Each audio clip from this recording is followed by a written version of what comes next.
Well, it is time for Sunday brunch. We've got the Tulsa Food Guy here. He is very festive today, Tyson. You look like you're ready for 4th of July weekend. I like the outfit. Yeah, in case people haven't heard yet, 4th of July weekend's coming up soon, and that's one of the best food holidays for me.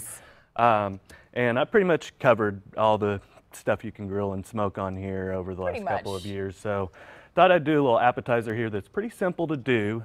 And it's something that if you're like me and you want to be that guy who goes to the party and everybody's praising your food. Yes, everyone wants to be that guy. These crab stuffed mushrooms are unbelievable. All right, they smell awesome already. Talking.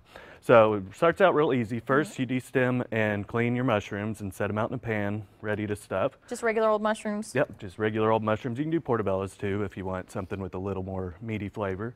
And then you take a stem or two, chop that up along with a small onion, some garlic, and then saute that in some butter, which I already did here. All right. And then what we're going to do is we're going to combine all of our ingredients. Start out with some cheese. Cheese always makes everything better. I like to use Monterey Jack cheese. Now don't put all the cheese in there. Put about half, a little bit more than that. So we're going to mix that together.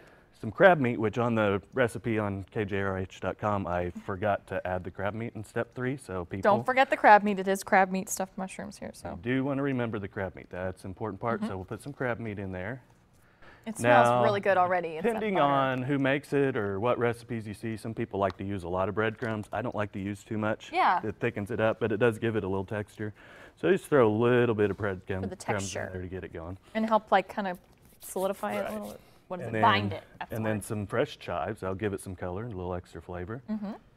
And then our mixture that we sauteed with some butter and onions. The mushroom stems, that's very important. That just gives it just a little extra of that mushroomy goodness. Yes. And I'm a big mushroom fan. Brittany is not a big mushroom fan, but we're going to make her eat one. Yeah, we'll make her eat it. And then a little bit of salt and pepper, just to taste however much you like. All right, and then we're going to mix this all together. Mix this up really good, and if you really love butter like me, you might want to melt a little more butter and put it in there.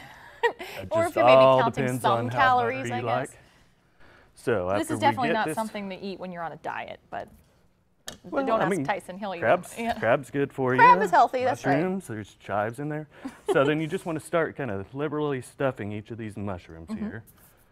And this makes about like a package of mushrooms? Yeah, I go with about a pound of mushrooms and then see how much you got there. If you have extra mix left over, run to the store, get some more mushrooms. More mushrooms, all right. And then I'm sure we're probably close to running out of time, so I won't stuff them all here. All right. Most important part at the very end, take a little bit more of that extra cheese that we saved, spread some of that over the top, and then a little Parmesan on top of that to make it pretty and bubbly and stuff. And then at the end, you should have a nice brown coating like that. The cheese should start kind of bubbling up and ready to dig in. So we will check in with Tyson in just a little bit. Of course, the recipe is online right now at KJRH.com.